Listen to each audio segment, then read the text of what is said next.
Hello friends, नमस्कार दोस्तों। आज हम बात करने वाले हैं overview of future skills and cyber security के बारे में। जी हाँ दोस्तों, ये कंप्यूटर के सेक्टर में एक नया टॉपिक ऐड किया गया है जो खास करके ट्रिपल सी और ओ लेवल के नए सिलेबस में जोड़ा गया है। आज हम इस फ्यूचर स्किल और साइबर सिक्योरिटी के टॉप 35 लाइनर क्वेश्चन को खास आपके लिए लेकर के आए हैं, ताकि ये स्किल जो है आपको अच्छे से समझ में आ सके और साथ ही साइबर सिक्योरिटी के बारे में आपको अच्छे से पता हो सके। तो चलिए बिना देर किए शुरू करते हैं आज के इस इम्पॉर्टेंट वीडियो को। नमस्कार दोस्तों, मैं अभय पांडे सीसीआई एजुकेशन नगरा के इस डिजिटल क्लास में आप सभी का फिर से एक बार स्वागत करता हूं। तो यहाँ पर देखेंगे आप कि चैप्टर 9 के अंतर्गत ये फ्यूचर स्किल और साइबर सिक्योरिटी जोड़ा गया है। दोस्तों आपको बता दें कि कंप्यूटर के सेक्टर में नए नए कौशलों का विकास लगातार किया जा रहा है, जो कि फ्यूचर स्किल के अंतर्गत आ जाएगा। साथ ही साथ आजकल साइबर क्राइम के बढ़ते हुए इन रिकॉर्ड्स को देखते हुए चैप्टर में साइबर सिक्योरिटी को ऐड किया गया है, ताकि आप साइबर क्राइम से अपने आप को बचा सकें। तो ये बिल्कुल नया टॉपिक है, बहुत ही खास टॉपिक है। बिल्कुल स्टेप बाय स्टेप आप देखिएगा। मैं कोशिश करूंगा कि इन 35 लाइनर्स के आधार पर आपको फ्यूचर स्किल और साइबर सिक्योरिटी की कुछ सामान्य जानकारी दे सकूं। तो सबसे पहला यहां पर लाइनर बना हुआ है, फ्यूचर स्किल एक इंडस्ट्री यूटिलिटी है। जी हाँ दोस्तों, फ्यूचर स्किल जो है वह एक इंडस्ट्री यूटिलिटी है जो भारत को अपने स्किल को बढ़ाने एवं उभरते टेक्नोलॉजी में अपने टैलेंट के लिए एक वैश्विक केंद्र बनाने में मदद करता है। आजकल इंडिया बहुत तेजी के साथ फ्यूचर स्किल पर ग्रोथ कर रहा है, नए नए स्किल का डेवलपमेंट किया जा रहा है और उन स्किल्स का यूज़ जो है वो लगातार किया जा रहा है। फ्यूचर स्किल जो है यह एक तरह का इंडस्ट्रियल यूटिलिटी है जो कि आजकल के नए इंडस्ट्रियल रेवोल्यूशन में बहुत ही ज़्यादा यूज़ किया जाता है। आगे चलते हैं तो यहाँ पर देखिए सेकंड नंबर का लिखा हुआ है, फ्यूचर स्किल आईटी इंडस्ट्री के लिए एक रिसोर्स है जो खोज, निरंतर सीखने और गहन कौशल को नौ उभरते टेक्नोलॉजी में सक्षम करता है।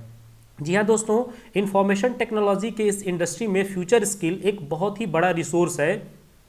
अलग अलग इंफॉर्मेशन को खोजने के लिए या फिर कंटिन्यूअस सीखने के लिए इन कौशलों को अलग अलग प्रकार से बांटा गया है। तो यहाँ पर कुल 9 टाइप जो है इन फ्यूचर स्किल्स को दिया गया है। देखिए इस पहल के लिए 9 स्किल्स शामिल किए गए हैं, जो मैं यहाँ पर आपको बता दूं कि नंबर 1 यानी कि पहला जो है वो है इंटरनेट ऑफ थिंग्स। इसे आईओटी के नाम से जाना जाता है, जबकि big data analytics, cloud computing, virtual reality, artificial intelligence, ये भी सब इनके पार्ट हैं। आर्टिफिशियल इंटेलिजेंस को शॉर्ट में एआई कहा जाता है। इसके अलावा सोशल एंड मोबाइल है, ब्लॉकचेन टेक्नोलॉजी है, 3D प्रिंटिंग एंड एडिटिव है। इसके अलावा रोबोटिक प्रोसेस ऑटोमेशन, यहाँ पर रोबोट प्रोसेस ऑटोमेशन लिखा हुआ है, कहीं कहीं प्रोनाउंसिएशन में आपको या रिटन फॉर्मेट में रोबोटिक प्रोसेस ऑटोमेशन भी देखने को मिल सकता है।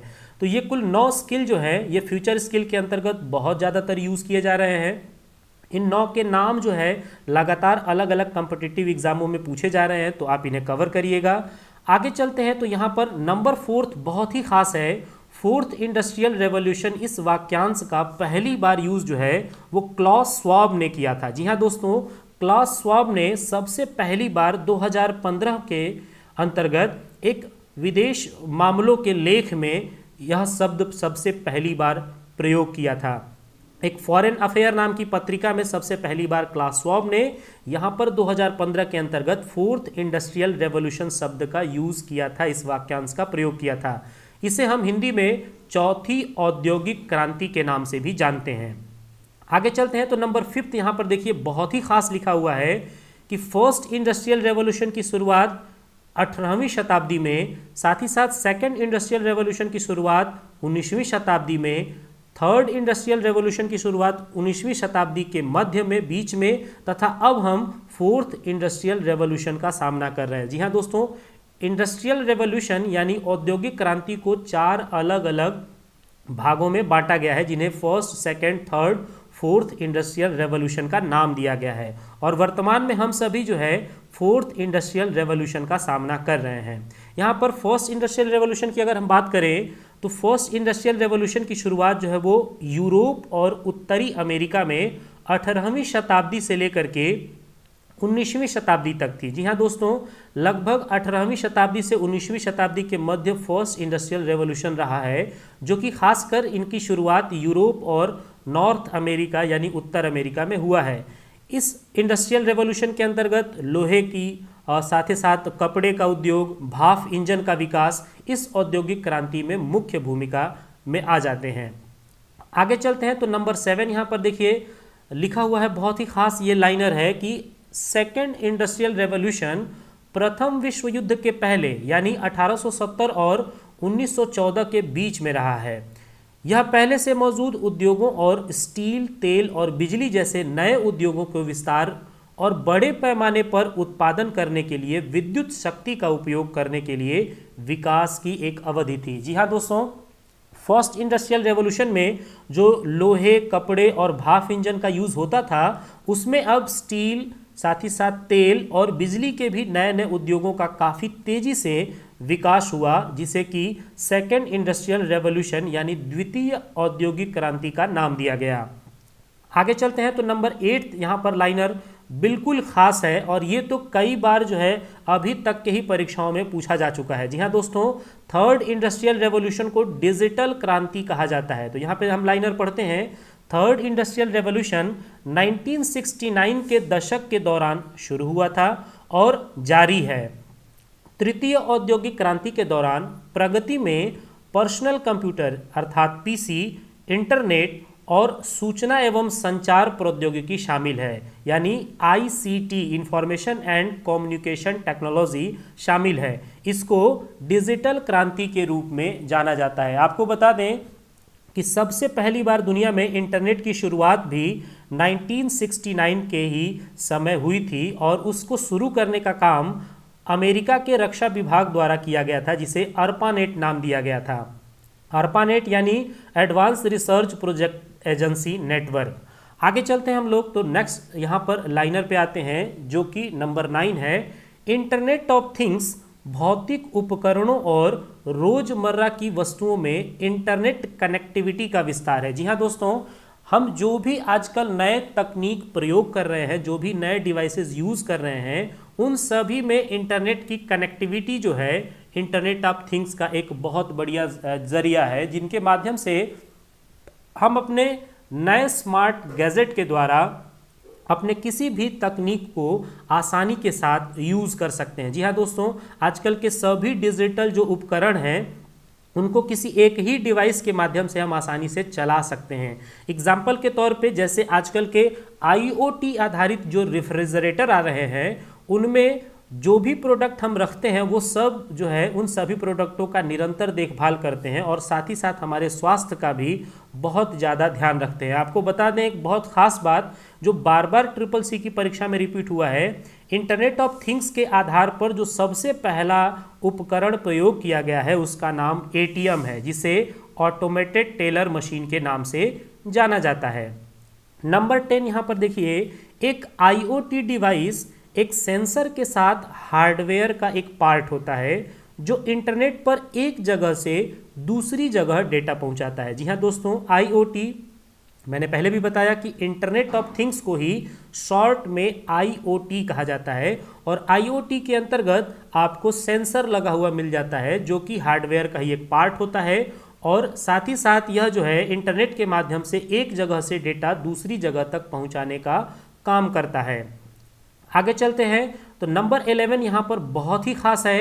बिग डेटा एनालिटिक्स का मुख्य लक्ष्य संगठन को बेहतर व्यापारिक निर्णय लेने, भविष्य की भविष्यवाणी करने, संगठन में किए गए लेन देन की बड़ी संख्या का विश्लेषण करने और संगठन में उपयोग किए जाने वाले डेटा के रूप में अपडेट करने में मदद करता है। जी हाँ दोस्तों, बिग डेटा एनालिटिक्स का बहुत व्यापक कार्य है।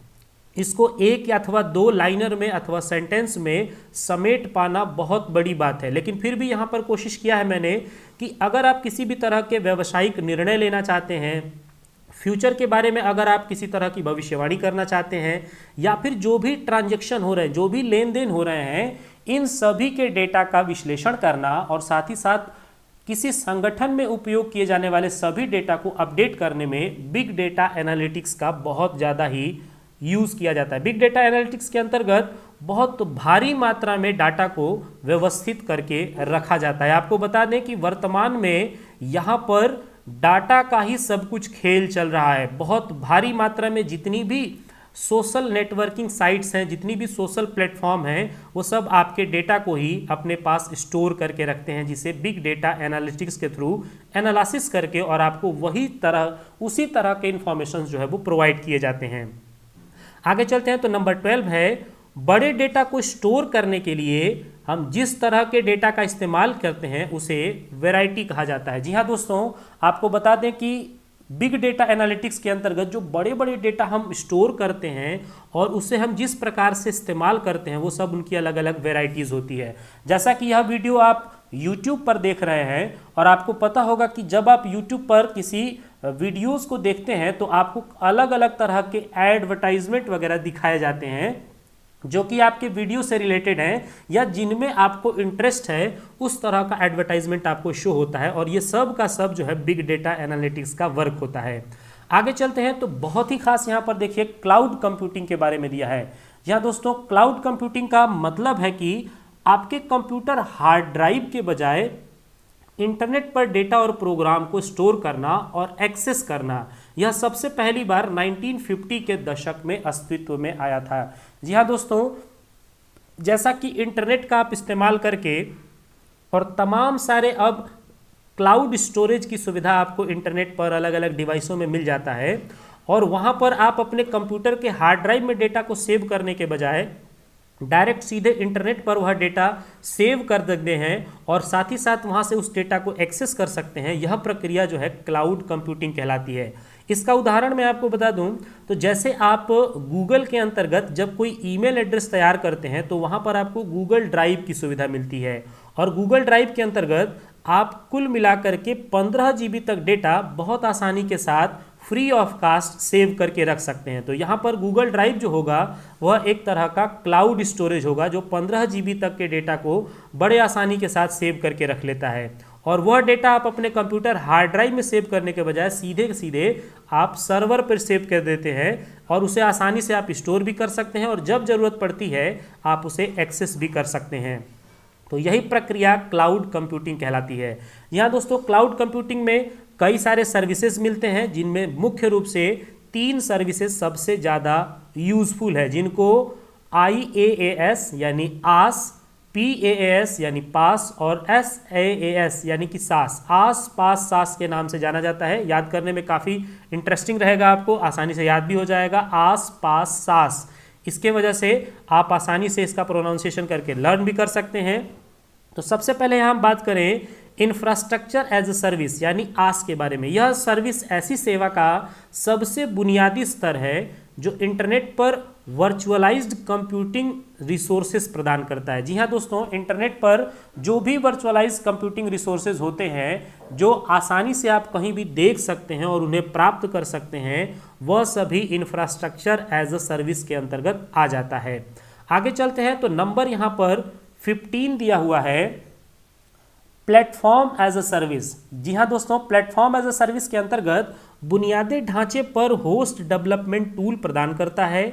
यह API, वेब पोर्टल और साथ ही साथ गेटवे सॉफ्टवेयर का उपयोग करके इंटरनेट पर उपयोगकर्ता द्वारा इस्तेमाल किया जाता है। जी हाँ दोस्तों, आपको बता दें कि जो प्लेटफॉर्म एज अ सर्विस की सुविधा होती है इसमें डेवलपमेंट अलग अलग तरह का टूल्स प्रदान करता है ताकि आप API, वेब पोर्टल पे और साथ ही साथ अलग अलग गेटवे सॉफ्टवेयरों का भी उपयोग करके और इंटरनेट पर प्रयोगकर्ता इनको यूज़ कर सके।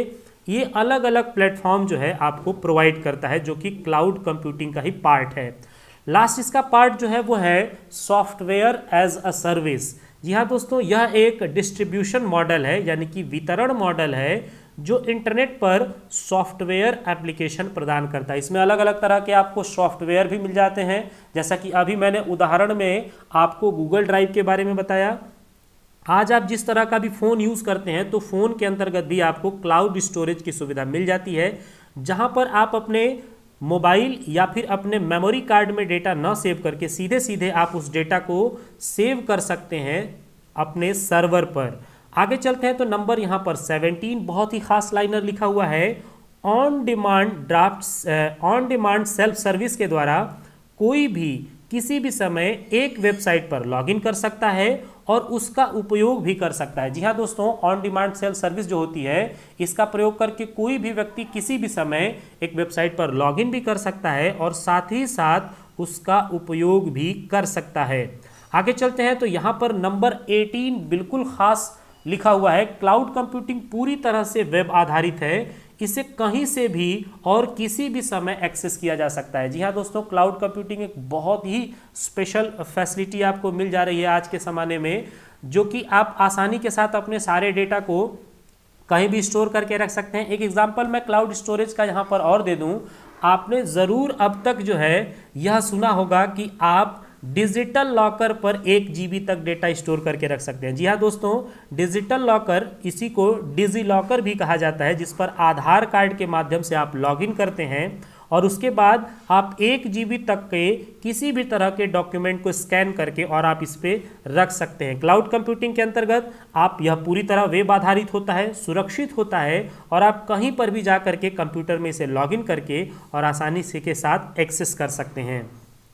आगे देखिए, यहाँ पर बिल्कुल खास लाइनर दिया हुआ है कि क्लाउड कंप्यूटिंग मल्टीपल यूजर को रिसोर्सेज का एक पूल साझा करने की सुविधा देता है।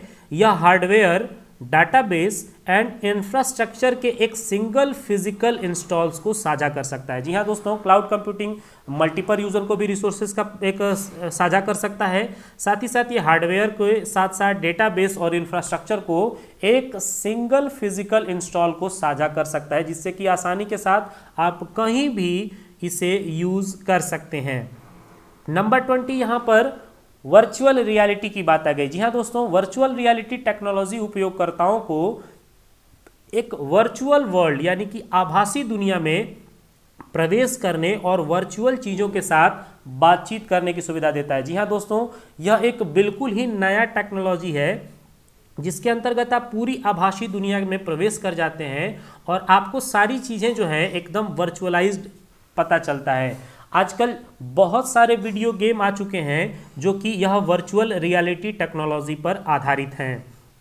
आगे चलते हैं तो यहाँ पर बिल्कुल खास और कंप्यूटर के 5th जनरेशन में यूज़ होने वाला यह टेक्नोलॉजी, जिसे आर्टिफिशियल इंटेलिजेंस यानी AI कहते हैं। आर्टिफिशियल इंटेलिजेंस कंप्यूटर विज्ञान की शाखा है जो इन मशीनों को इंसानों की तरह बुद्धिमान बनाने का काम करती है। जी हाँ दोस्तों, AI के अंतर्गत हम कंप्यूटर को उनका खुद का IQ लेवल देना शुरू कर दिए हैं, यानी इस पर लगातार वर्क हो रहा है, जिससे कि कंप्यूटर हमारा यानी हमारी मशीनें जो हैं बिल्कुल इंसानों की तरह सोचना शुरू करें। ऐसा जो है AI तकनीक का लक्ष्य रखा गया है। आगे चलते हैं तो यहाँ पर देखिए, बहुत ही खास अक्सर करके अलग अलग परीक्षाओं में से पूछा भी गया है। आर्टिफिशियल इंटेलिजेंस के जनक जो है जॉन मैकार्थी को कहा जाता है। जी हाँ दोस्तों, आर्टिफिशियल इंटेलिजेंस के जनक जॉन मैकार्थी के अनुसार यह अर्थात AI बुद्धिमान मशीन विशेष रूप से बुद्धिमान कंप्यूटर प्रोग्राम बनाने का विज्ञान और इंजीनियरिंग है। यह कथन जो है यह जॉन मैकार्थी का है, जो कि आर्टिफिशियल इंटेलिजेंस के जनक माने जाते हैं। आगे चलते हैं तो यहाँ पर 23 नंबर का लाइनर बना हुआ है, mobile device and social media industry यानी 4.0 का हिस्सा है, क्योंकि यह कंपनियों के लिए सार्थक जानकारी का प्रमुख स्रोत है। इसमें बड़ी मात्रा में डेटा शामिल होती हैं। जी हाँ दोस्तों, आजकल जो मोबाइल डिवाइस हम यूज़ कर रहे हैं या फिर जो सोशल मीडिया की इंडस्ट्री है, ये सब इंडस्ट्रियल रेवोल्यूशन 4th का हिस्सा है और इसमें बहुत भारी मात्रा में डेटा को स्टोर करके रखा जाता है। आपको बता दें कि जितने भी सोशल प्लेटफॉर्म हैं ये सब के सब आपके भारी मात्रा के डेटा को स्टोर करके अपने पास रखते हैं और उसी के आधार पर आपको डेटा प्रोवाइड किया जाता है। अगला बहुत ही खास लाइनर है, हैशटैग एक ट्वीट के विषय को स्पष्ट रूप से चिन्हित करने की अनुमति देता है, जिसे हैज के चिन्ह से प्रारंभ किया जाता है और कई शब्दों के सामान्य शब्द का संयोजन हो सकता है। ट्वीट में हैशटैग की संख्या 1 से अधिक हो सकती है। इन हैशटैग को टेक्स्ट में किसी भी स्थान पर रखा जा सकता है। जी हाँ दोस्तों, हैशटैग एक बहुत ही पॉपुलर, ट्विटर हो या फिर फेसबुक हो, यहाँ पर हैशटैग को बहुत ज़्यादा यूज़ किया जा रहा है। जी हाँ दोस्तों, इसमें हैज सिंबल का यूज़ किया जाता है और आपको बता दें किसी ट्रेंडिंग मुद्दे पर आप हैशटैग के थ्रू ट्वीट कर सकते हैं या फिर पोस्ट कर सकते हैं। आप जो हैशटैग है वो अपने पोस्ट में कई बार लगा सकते हैं और साथ ही साथ कई सारे शब्दों को जो है यहाँ पर हैशटैग में आप जोड़ने का भी काम कर सकते हैं। अगर आप ट्विटर यूज़र हैं या फिर अगर आप फेसबुक चलाते हैं तो हैशटैग से आप ज़रूर परिचित होंगे और इसका उपयोग जो है आजकल मोबाइल डिवाइस के साथ साथ सोशल मीडिया के अंतर्गत बहुत ज़्यादा किया जा रहा है। अगला नंबर 25 बहुत ही खास है। उपयोगकर्ताओं को उनके नामों से पहले @ लगाकर पहचाना जाता है। ट्विटर में उपयोगकर्ता अन्य उपयोगकर्ताओं के रेफरेंस को बना सकते हैं। जी हाँ दोस्तों, अगर आप ट्विटर यूज़ किए हुए हैं या फिर ट्विटर यूज़ करते हैं तो आपने ज़रूर अगर किसी दूसरे यूज़र को रेफरेंस देना होता है तो आप @ का यूज़ करते हैं और उसके बाद से फिर आप उनको रेफरेंस दे करके अपने मैसेज को टाइप कर सकते हैं। एक खास बात आपको बता दें कि आप अपने ट्वीट में अथवा अपने पोस्ट में @ और हैशटैग दोनों का चाहें तो एक साथ भी यूज़ कर सकते हैं। आगे चलते हैं, नंबर 26 लाइनर यहाँ पर है। पीसी पर इंटरनेट चलाते समय सदैव https:// से शुरू होने वाली वेबसाइट का ही प्रयोग करना चाहिए। जी हाँ दोस्तों, ये साइबर सिक्योरिटी से जुड़ा हुआ बहुत ही खास बात है। जब भी आप इंटरनेट चलाएं, किसी भी ब्राउज़र पर जा कर के जब कोई इन्फॉर्मेशन आप सर्च करें, कोई नया वेबसाइट ढूंढें, तो आप ज़रूर इसको देख लें कि आपका जो URL है वो HTTPS के साथ खुला है या नहीं खुला है। अगर केवल HTTP यानी हाइपर टेक्स्ट ट्रांसफ़र प्रोटोकॉल के साथ खुला हुआ है तो वह पूरी वेबसाइट जो है वो पूरी तरह से सिक्योर नहीं है। वहाँ पर आप अपने महत्वपूर्ण इन्फॉर्मेशन जैसे कि email ID, mobile number, password वगैरह ना इंसर्ट करें। अगर आपका जो URL है वह HTTPS के माध्यम से ओपन हो रहा है तो यह आपका बिल्कुल सिक्योर पोर्टल है, बिल्कुल सिक्योर वेबसाइट है। आप वहाँ पर चाहे तो अपने कुछ इम्पॉर्टेंट जो ईमेल एड्रेस अथवा मोबाइल नंबर है वहाँ पर आप दे सकते हैं। आगे चलते हैं, बहुत ही खास लाइनर, यहाँ पर एडवेयर की बात हो रही है। जी हाँ दोस्तों, एडवेयर एक ऐसा मालवेयर है जो कम खतरनाक एवं ज़्यादा लाभप्रद है। यह आपके कंप्यूटर पर विज्ञापन को दर्शाता है। अगर आप एडवर्टाइजमेंट देखने के बहुत ज़्यादा शौकीन हैं तो एडवेयर का आप यूज़ ज़रूर देखे होंगे। आपके कंप्यूटर पर, मोबाइल फ़ोन पर इंटरनेट चलाते समय ये तमाम तरह के विज्ञापन जो है आपके स्क्रीन पर आते रहते हैं, जिनको एडवेयर कहा जाता है। आगे चलते हैं स्पाईवेयर की तरफ। तो यहाँ देखिए लिखा हुआ है, स्पाईवेयर एक सॉफ्टवेयर है जो आपके सिस्टम पर विज्ञापन को पुनः सेंड करने के लिए इंटरनेट गतिविधियों को खोज करता है। जी हाँ दोस्तों, स्पाईवेयर जैसे अगर किसी यूज़र को किसी तरह का ऐड बहुत ज़्यादा पसंद आ रहा है तो स्पाईवेयर नाम का जो सॉफ्टवेयर है वह उस कंप्यूटर सिस्टम पर अथवा उस यूज़र के पास बार बार अलग अलग तरह का विज्ञापन जो है वो पहुंचाने का काम शुरू कर देता है। यह पूरी तरह से मशीनरी वर्क होता है, एल्गोरिथम पे काम करता है और इंटरनेट गतिविधियों के द्वारा ही इस पर एक्शन लिया जाता है। 29 नंबर का यहाँ पर देखिए दिया हुआ है, वायरस एक संक्रामक प्रोग्राम या कोड है जो स्वयं दूसरे सॉफ्टवेयर से जुड़ करके प्रोग्राम संचालन के समय एक नया वायरस उत्पन्न कर देता है। जी हाँ दोस्तों, वायरस को हम कह सकते हैं कि यह कंप्यूटर के लिए एक बहुत बड़ा संक्रामक होता है जो प्रोग्राम अथवा कोड के रूप में ही होता है और ये दूसरों सॉफ्टवेयर के साथ ऐड होकर के नए वायरस जो है वो उत्पन्न करते रहते हैं। इन्हीं से बचने के लिए हम अपने कंप्यूटर सिस्टम या मोबाइल फ़ोन में एंटीवायरस सॉफ्टवेयर इंस्टॉल करते हैं। आगे देखिए यहाँ पर नंबर 30 दिया हुआ है बैकडोर्स के बारे में। जी हाँ दोस्तों, बैकडोर्स ट्रोजन्स एंड वार्म के समान ही होते हैं, सिवाय इसके कि वे कंप्यूटर में बैकडोर खोलते हैं और यह हैकर या अन्य मेलवेयर के लिए इंटरनेट कनेक्शन प्रदान कर देते हैं। जी हाँ दोस्तों, यह जो है लगभग ट्रोजन हॉर्स और वार्म की ही श्रेणी में आने वाला बैकडोर्स है। यह क्या करता है कि कंप्यूटर सिस्टम के बैकडोर को ओपन कर देता है ताकि आसानी से हैकर जो है आपके कंप्यूटर सिस्टम में या कोई नया मेलवेयर जो है आपके कंप्यूटर सिस्टम के इंटरनेट कनेक्शन के माध्यम से इंसर्ट हो सके और आपकी जानकारी को देखा जा सके। आगे बहुत ही खास यहाँ पर एक तरह का वायरस के बारे में दिया हुआ है, की लॉगर्स। जी हाँ दोस्तों, की लॉगर्स का मुख्य कार्य होता है कंप्यूटर पर जो कुछ भी टाइप किया जाएगा उसका रिकॉर्ड बना करके रखना, चाहे वो जैसी भी जानकारी क्यों ना हो। जी हाँ दोस्तों, की लॉगर्स आपके समस्त डेटा का यह जो है रिकॉर्ड रखते रहता है, जिससे कि अगर मान लीजिए आपने किसी महत्वपूर्ण इंटरनेट बैंकिंग से संबंधित अपना यूज़र नेम और पासवर्ड जब आप लॉगिन करते हैं तो यहाँ से की लॉगर्स के माध्यम से ही उन पासवर्ड्स को चुराया जा सकता है। तो इससे बचने के लिए हमेशा अपने सिस्टम्स को पूरी तरह से प्रोटेक्ट रखिए और एक सिक्योर वेबसाइट का ही यूज़ करिए। जैसा कि मैंने ऊपर आपको बताया कि कभी भी ऐसे वेबसाइट पर ही ट्रस्ट कीजिए जो HTTPS के द्वारा ओपन होते हैं। आगे देखिए दिया हुआ है, रफ सिक्योरिटी सॉफ्टवेयर यूज़र को भ्रमित करता है। यूज़र को ऐसा प्रतीत होता है कि वे प्रोग्राम मेलवेयर को हटाने का कार्य करता है, जबकि यह स्वयं मेलवेयर होता है और ये एंटीवायरस को ही ऑफ कर देता है। जी हाँ दोस्तों, आजकल तमाम सारे ऐसे आप एप्लीकेशन देख सकते हैं, चाहे प्ले स्टोर हो या अन्य जगहों पर है, जो फ्री में एंटीवायरस के नाम पर तो बनाए जाते हैं, लेकिन यह पूरी तरह से वास्तव में एंटीवायरस नहीं होते, ये मेलवेयर ही होते हैं। और यह जो है लगातार आपके कंप्यूटर सिस्टम या फिर आपके डिवाइस में से डेटा को लीक करते रहते हैं। ये सीधे सीधे एंटीवायरस को ही ऑफ कर देते हैं ताकि आपकी जानकारी को आसानी से चुराया जा सके। आगे देखिए यहाँ पर नंबर 33 का लिखा हुआ है, एक फायरवॉल आपके कंप्यूटर या नेटवर्क और इंटरनेट के बीच एक बाधा के रूप में कार्य करता है। यह आपके डिवाइस के साथ संचार को रोकने वाले कंप्यूटर पोर्ट को प्रभावी ढंग से बंद कर सकता है। जी हाँ दोस्तों, फायरवॉल एक बहुत ही अच्छी सुविधा होती है जो आपके कंप्यूटर और आपके नेटवर्क इंटरनेट के बीच में एक बाधा के रूप में होता है।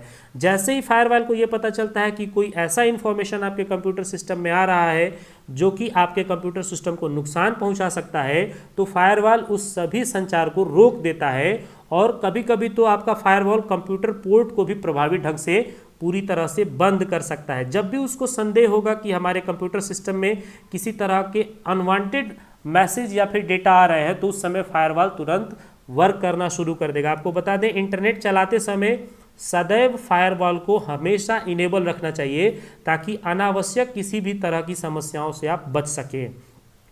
नेक्स्ट यहाँ पर देखिए लिखा हुआ है, एक ब्लॉकचेन रिकॉर्ड की बढ़ती सूचना है जिसे ब्लॉक कहा जाता है, जो क्रिप्टोग्राफी का उपयोग करके जुड़ा हुआ है। प्रत्येक ब्लॉक में पिछले ब्लॉक का एक क्रिप्टोग्राफिक हैश और लेन देन डेटा होता है। जी हाँ दोस्तों, अभी जो ब्लॉकचेन टेक्नोलॉजी हमने ऊपर पढ़ा है, इसके अंतर्गत आपको बता दें कि जितने भी रिकॉर्ड की बढ़ती हुई सूची होगी उसी को ब्लॉकचेन रिकॉर्ड कहा जाता है और वो ब्लॉक के नाम से भी जाना जाता है। ये सभी के सभी आपस में सारा रिकॉर्ड जो है वो क्रिप्टोग्राफी का उपयोग करके जुड़े हुए होते हैं और पिछले जितने भी ट्रांजैक्शन हुए रहते हैं उनको क्रिप्टोग्राफिक जो हैश होते हैं उनके साथ ऐड कर लिया जाता है और एक साथ जो है डेटा को भेजा जा सकता है। आगे देखिए यहाँ वॉर्म के बारे में दिया है। वॉर्म नामक वायरस तब तक डेटा डिलीट करता रहता है जब तक कि पूरा ड्राइव खाली ना हो जाए। जी हाँ दोस्तों, वॉर्म नामक जो यहाँ पर आपके पास वायरस दिखता है वो डेटा को तब तक डिलीट करता है जब तक कि ड्राइव पूरी तरह से खाली ना हो जाए, और जैसे ही ड्राइव पूरी तरह से खाली हो जाता है वॉर्म अपना काम करना बंद कर देता है। तो आशा करता हूं कि दोस्तों ये सभी के सभी 25 प्रश्न जो है आपको बहुत ही ज़्यादा, जो 35 क्वेश्चंस हैं ये बहुत ज़्यादा आपको अच्छे लगे होंगे। इनसे आपको काफ़ी हद तक फ्यूचर स्किल और साइबर सिक्योरिटी की जानकारी मिली होगी। वीडियो अच्छा लगा होगा तो वीडियो को लाइक करिएगा, अपने दोस्तों में शेयर करिएगा और कमेंट करिएगा। चैनल पर नए होंगे तो सब्सक्राइब कर लीजिएगा और बेल आइकन प्रेस कर लीजिएगा ताकि नए वीडियो का नोटिफिकेशन आपको लगातार मिलता रहे।